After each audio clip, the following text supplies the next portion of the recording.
Rodolfo, ¿qué tal? Muy buenos días, gusto saludarte a ti y a todo tu auditorio. Gracias por tomarnos la llamada y hacia un preámbulo en lo que lográbamos la comunicación. Yo les decía, Carlos Miguel, aquí lo importante es en tu tú eres un hombre experto en el tema, tienes un gran bagaje de conocimiento y de temas jurídico-ambientales, pero yo te decía el día de ayer, si no lo puedes poner en el A, B, C o en peras y manzanas para los que somos legos, los que somos iletrados, los que somos desconocedores del tema ambiental, ¿qué hay detrás de este anuncio que hizo una dependencia, una institución del gobierno federal para que las energías limpias, como las llaman, la energía solar y la energía eólica, no sean utilizadas de momento para la Comisión Federal de Electricidad? Pues mira, atrás de esto, indiscutiblemente, hay un rechazo hacia lo que son las energías renovables, porque son principalmente originadas en inversión privada, y justamente la participación del sector inversionista, de los capitales, no es algo atractivo para la actual dirección de CFE y obviamente para la política de Estado en materia energética. Entonces estamos regresando prácticamente a un monopolio y estamos teniendo ahí serias dificultades, pero a ver, vamos a darle un orden, si me permites, al tema, que es un poco complejo. El pasado 29 de abril, el Centro Nacional del Control de Energía, que es el CENACE, es un órgano operativo, no es un órgano regulador, emitió un acuerdo que se generó para dar pie a un segundo acuerdo de fecha 15 de mayo que sacó la CENER. Vayamos al primero. El CENACE relaciona las medidas que México ha tomado para hacer frente a la contingencia sanitaria con una disminución en el consumo de energía eléctrica que es alrededor de un 37 al 40% de la demanda normal. Obviamente esto se explica por el paro en industrias y comercios que estaban relacionados con actividades no esenciales. De acuerdo al CENACE, al tener una demanda menor, propició que la generación e inyección tanto a la red nacional de transmisión, que es de alta tensión, como a las redes generales de distribución de energía, que es de media tensión, de todo lo que es las plantas renovables, y esto va desde las eólicas, como la que se encuentra ahí en Juelos, por ejemplo, que es muy conocida por la gente de Aguascalientes, hasta los paneles que están en una casa, que esto a partir de hoy se denomina energía limpia intermitente, provocara distorsiones, porque obviamente este tipo de energía que se da cuando hay viento o cuando hay sol, no aporta la potencia, y esto crea un desequilibrio que, dice la autoridad operativa, perjudica o pone en riesgo la operación confiable y segura para que en todo el país esté disponible el servicio de energía eléctrica. Yo no comparto esta afirmación y muchas gentes del sector tampoco la comparten, porque el CENACE pone 9 ejemplos de fallas, pero 7 se sucedieron entre los últimos meses del año 2019 y los primeros 2 meses del 2020, entonces quedan totalmente fuera de los efectos por la crisis sanitaria. Así es. Además, si tú te das cuenta, la participación de la energía renovable es apenas del 11% del total nacional y tiene horarios, por lo menos en la parte solar, muy bien definidos. Entonces nos suena un poco raro que ese 11% desequilibre el 89% que no es de energía renovable, que es de energía base. Ok, la CENACE dice, perjudica al sistema y por lo tanto vamos a decretar medidas para evitar que estas fallas prosigan en las líneas. Esto también es debatible, porque lo que hoy emite el CENACE y la CENER sustituye algo con lo que se venía trabajando desde el 2017, y del 2017 a antes de la pandemia, por lo menos, nunca hubo este tipo de problemas, y ahora sí los existe. El primero de los puntos fue poner en operación plantas de rápida respuesta, se les denominan ellos Must Run, que en su totalidad son propiedad de CFE, no están laborables en este momento, no aportan energía al mercado, están paradas, tienen un costo que hoy van a tener que pagar todos los generadores, repito, hasta los de paneles fotovoltaicos, porque van a entrar en operación únicamente en casos de emergencia para aportar a la red la potencia suficiente que disminuya los desequilibrios que causa la intermitencia de las plantas renovables. Sí. Por otro lado, también en ese acuerdo suspende las pruebas preoperativas de 26 plantas que ya están construidas, que están en la última fase para iniciar su operación comercial, es decir, ya aportar energía al mercado, todas ellas de capital privado, lo que significa en pocas palabras que no entrarían en operación conforme a los plazos señalados en los permisos y no hay un plazo para que entren.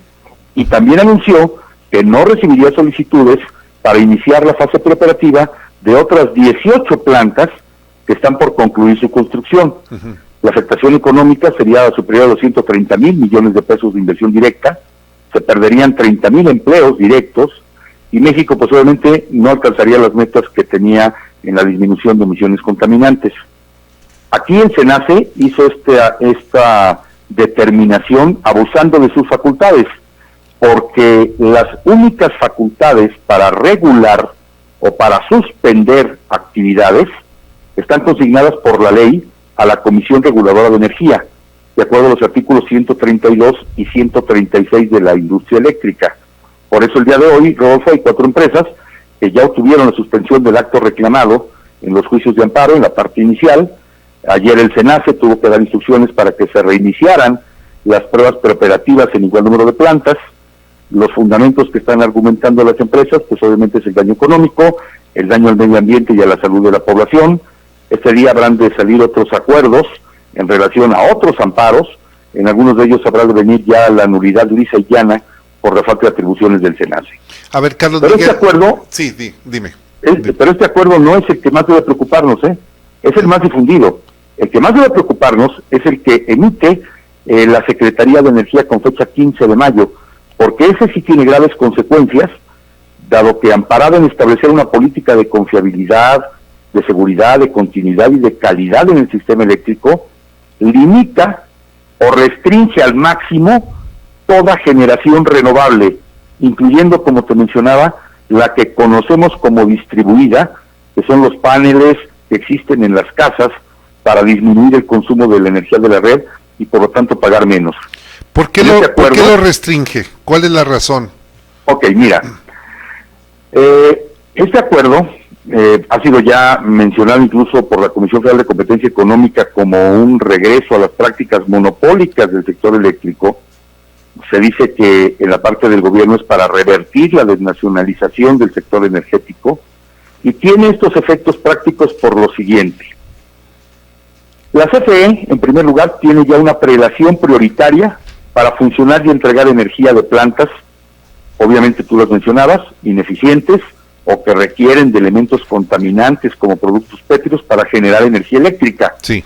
También tiene prioridad en el derecho de interconexión sobre de otras plantas, obviamente en especial sobre las de intermitencia que son las renovables.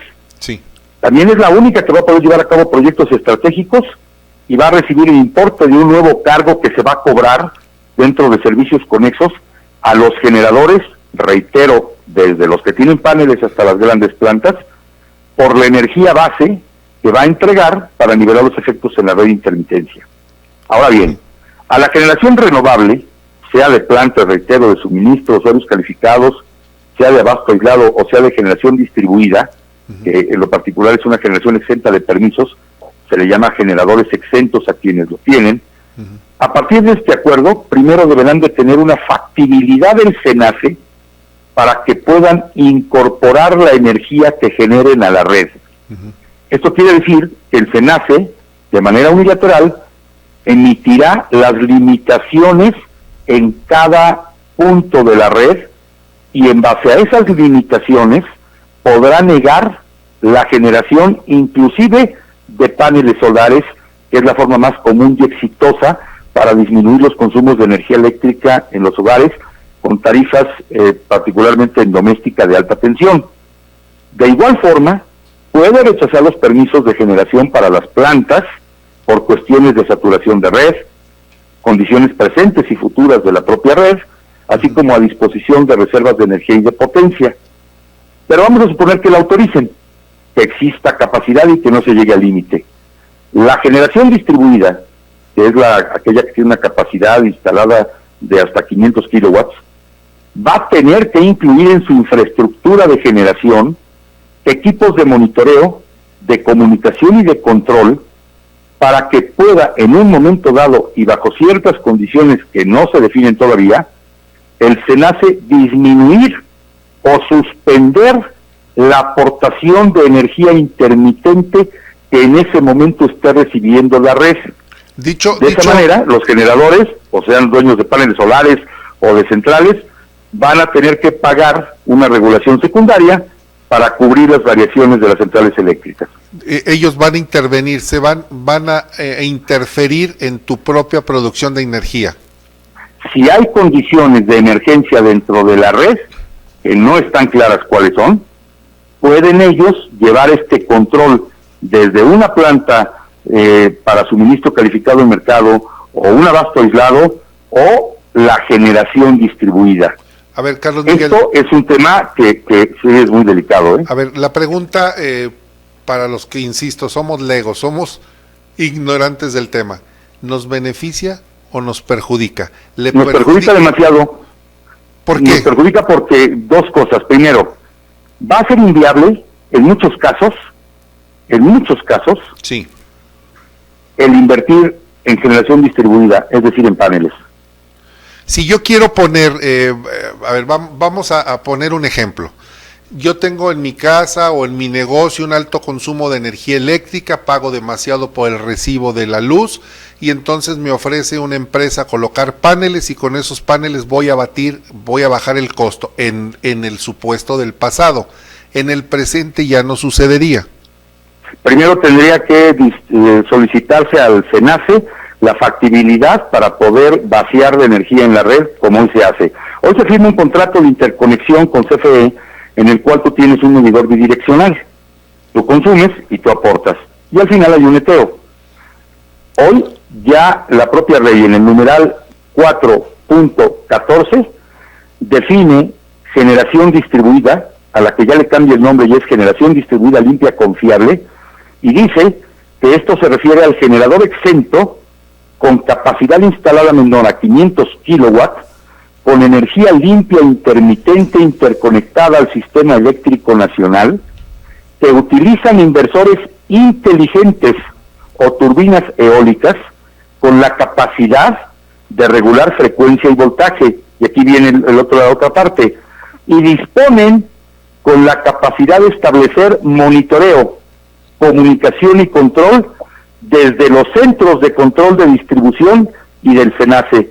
Es decir, esta infraestructura va a incrementar el valor de la inversión y pudiera en un momento dado no ser factible la recuperación en los tiempos previstos, independientemente de que quizá al momento que tú cambias de la tarifa doméstica de alto consumo, que es la cara, por el volumen de consumo, a la tarifa 1, de la subsidiada, podría revertirse incluso ese cambio. Bien, es un tema muy interesante. Lamentablemente tengo restringido el tiempo de momento, pero yo te quiero hacer una invitación, Carlos Miguel Velasco, para que volvamos a charlar próximamente, porque esto va a dar mucho de qué hablar, va a dar todavía de sí. Si tú me lo permites, que volvamos a hacer un contacto. Lo que podemos resumir en este momento es un regreso, es un retroceso en la generación de la energía eléctrica. Va a ser más contaminante, estamos sacando a la iniciativa privada y se devuelve el control de la generación de la energía al Estado. Efectivamente, es un regreso en la generación de particulares. Los órganos operadores y reguladores prácticamente están sumisos hacia la política energética que se dicta, no ante el desarrollo normal de un sistema eléctrico. Las declaraciones que hiciera el hoy director de la CFE, pues obviamente han sido muy exactas. No quería inversión de particulares, no quería comprar energía que se había formalizado a través de subastas, no quiere la energía intermitente, quiere revalorizar a CFE, lo cual es válido y es justo, pero pues desafortunadamente los caminos que se están tomando no abonan en sustentabilidad ambiental, no abonan en una tarifa menor, y sí en un incremento tanto en el valor como en los desbalanceos de potencia, de tensión, etcétera, que perjudican incluso a los equipos que están conectados a la red. De acuerdo. Carlos Miguel Velasco, muchas gracias por tomarnos la llamada. Seguimos en comunicación.